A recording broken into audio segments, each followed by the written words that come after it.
Hello friends, और आज हम लोग देखेंगे हिस्ट्री में मौर्य वंश। तो मौर्य वंश का देखेंगे। मौर्य वंश का संस्थापक चंद्रगुप्त मौर्य था, जिसका शासनकाल 12 वर्ष का अकाल पड़ा। इसके शासनकाल में 12 वर्ष का अकाल पड़ा था।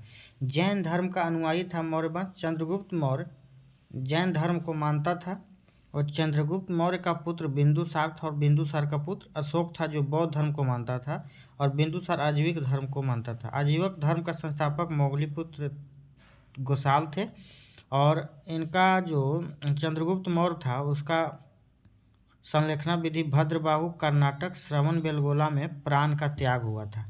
श्रवणबेलगोला में चंद्रगुप्त मौर्य ने प्राण का त्याग किया। चंद्रगुप्त मौर्य को क्या क्या कहा जाता है? तो चंद्रगुप्त मौर्य को सेंड्रोकोटस और एंड्रोकोटस भी कहा जाता है। चंद्रगुप्त मौर्य का जन्म 345 ईसा पूर्व में हुआ था। राजगद्दी पर चंद्रगुप्त मौर्य 322 ईसा पूर्व में बैठा। बौद्ध ग्रंथ में और जैन ग्रंथ में चंद्रगुप्त को क्षत्रिय कहा गया है। और ये देखिए, राजगद्दी पर बैठा जो विलियम जोन्स ने इस शब्द की पहचान किया था, सेंड्रोकोटस और एंड्रोकोटस को। मुद्रा राक्षस किसने लिखा? तो विशाख दत्त। और मुद्रा राक्षस विशाख दत्त में कहा गया निम्न कुल कहा गया क्षत्रिय को। अब पुराण की संख्या 18 थी। मौर्य वंश की जानकारी कहाँ से मिलती है? तो मौर्य विष्णु पुराण से मिलती है। चंद्रगुप्त मौर्य का गुरु एवं प्रधानमंत्री चाणक्य थे। अब आते हैं बिंदुसार के बारे में। तो बिंदुसार के चंद्रगुप्त मौर्य का बेटा था, और इनका माता का नाम दूरधरा था, और आजीविक धर्म का अनुयायी था बिंदुसार। बिंदुसार का उपनाम जो है अमित्रघात था, जो शत्रु का विनाश करने वाला जिसे कहते हैं। वायु पुराण में बिंदुसार को भद्रसार्यावारीसर कहा गया है। बौद्ध भिक्षु तारानाथ के अनुसार 16 युद्ध बिंदुसार ने जीता था। जैन ग्रंथ में कहा गया सिंहसेन बिंदुसार को, और बिंदुसार के प्रधानमंत्री खलाटक थे। बिंदुसार के समय तक्षशिला में विद्रोह हुआ था। अब आता है कि बड़ा पुत्र सुसीम विद्रोह दबाने में सफल रहा, और छोटा पुत्र अशोक विद्रोह दबाने में सफल रहा। तो बिंदुसार के समय जब तक्षशिला में विद्रोह हुआ, तो इसका ही बिंदुसार का ही बड़ा पुत्र सुसीम था जो विद्रोह दबाने में असफल हुआ, लेकिन इसी का छोटा पुत्र अशोक ने विद्रोह को दबा दिया, बिंदुसार के विद्रोह को। अब आते हैं अशोक उस समय क्या था? तो अशोक उस समय अवंती का राज्यपाल था। बिंदुसार के बाद मगध के सिंहासन पर किसने बैठा? तो अशोक ने बैठा। अब आते हैं अशोक के बारे में। अशोक के पिता का नाम बिंदुसार, माता का नाम सुभद्रांगी। जन्म 304 ईसा पूर्व पाटलिपुत्र में हुआ था। 99 भाई के हत्या किया था अशोक ने, और उसके बाद बौद्ध ग्रंथ के अनुसार 99 भाई की हत्या करने वाला राजा बना कौन? तो अशोक। अपना राज्याभिषेक 269 ईसा पूर्व में राजगद्दी पर बैठते समय अशोक अवंती का राज्यपाल था। 8 वर्ष बाद 261 ईसा पूर्व में कलिंग पर आक्रमण किया। कलिंग के लिए राजा थे नंदराज, और राजधानी था तोसली। कलिंग आक्रमण की जानकारी हमको मिलती है खारवेल के हाथी गुफा अभिलेख से। कलिंग युद्ध में अशोक का हृदय परिवर्तन हो गया। अशोक का हृदय परिवर्तन किस युद्ध में हुआ? तो कलिंग युद्ध में। कलिंग आक्रमण के बाद अशोक ने बौद्ध धर्म अपना लिया। बौद्ध धर्म अपनाने की प्रेरणा भतीजा निग्रोध से मिला अशोक को, और बौद्ध धर्म के शिक्षा उपगुप्त ने दिया। बौद्ध धर्म का प्रचार श्रीलंका में किया अशोक का पुत्र महेंद्र और इसका पुत्री संघमित्रा ने। राज्याभिषेक के 10 वर्ष बाद बोध गया, और 20 वर्ष के बाद लुम्बिनी में अशोक गया।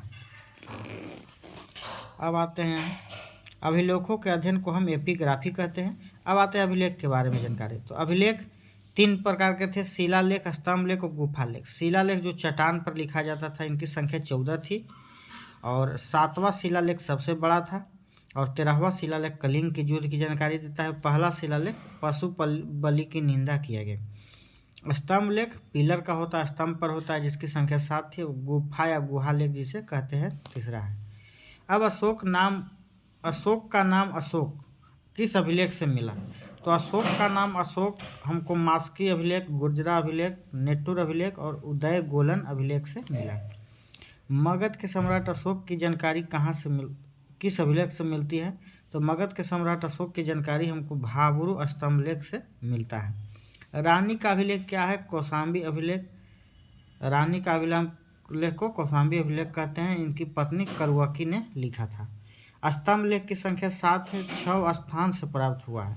प्रयाग स्तंभलेख अकबर द्वारा कौशाम्बी से प्रयाग में स्थापित हुआ। और दूसरा है टोपरा अभिलेख हरियाणा में फिरोज शाह तुगलक द्वारा दिल्ली में लाया गया। अब आगे देखते हैं। तीसरा है मेरठ अभिलेख, फिरोज शाह तुगलक द्वारा दिल्ली में स्थापित हुआ। चौथा है रामपुरवा अभिलेख, पश्चिमी चंपारण बिहार में शीर्ष पर साढ़ की आकृति है। और पांचवा है लोरिया अरेराज, पूर्वी चंपारण बिहार में शीर्ष में शेर की आकृति है।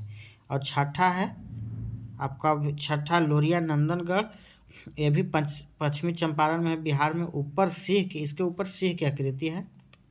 और रुमनदई अभिलेख अफगानिस्तान कंधार में है, जो सबसे छोटा है।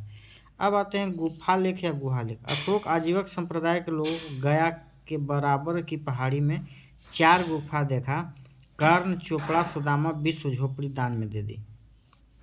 अभिलेख लिपि ग्रीक और अलमाइक जो अभिलेख लिखी वो अफगानिस्तान से मिला है। खरोष्टी पाकिस्तान से, ब्राह्मी जो है भारत से। अब अशोक के शासन और प्रशासन के बारे में हम लोग देखेंगे। आय एवं व्यय का जो मौर्य वंश में जो आय व्यय का जो लेखा जोखा अशोक के काल में करता था उसे हम समाहर्ता कहते थे। और गुप्तचर को, मौर्य वंश में गुप्तचर को क्या कहा जाता था, तो गुड पुरुष। और कोषाध्यक्ष को सन्निधाता कहते थे। कृषि विभाग के अध्यक्ष को सीता अध्यक्ष कहते थे, जिसे जुता हुआ भूमि को हम सीता कहते हैं। राजकीय कोषाध्यक्ष को सन्निधाता कहा जाता है। सबसे बड़ा अशोक के काल में गुप्त का मौर्य वंश में कौन था, तो सम्राट। साम्राज्य के बाद प्रांत, जिसे राज कहा गया। प्रांत के बाद विषय, जिसे जिला कहा गया। और उसके बाद ग्राम थी, जो सबसे छोटी इकाई थी। और मुद्रा को यहाँ पन कहा जाता था, मुद्रा को पन कहा जाता था। प्रांतों की संख्या 5 थी। पहला प्रांत था उत्तरी प्रांत, जिसकी राजधानी तक्षशिला थी। दूसरा था पूर्वी प्रांत, जिसकी राजधानी पाटलिपुत्र। तीसरा था दक्षिणी प्रांत, जिसे सुवर्णागिरी राजधानी है। चौथा है अवंती, जो उज्जैन राजधानी है। पांचवा कलिंग था, जिसका राजधानी तोसली था। अब देखते हैं मौर्य वंश। तो मौर्य वंश का अंतिम शासक बृहद्रथ था, जिसकी हत्या पुष्यमित्र शुंग ने करा दिया था। तो आगे हम लोग शुंग वंश कल देखेंगे।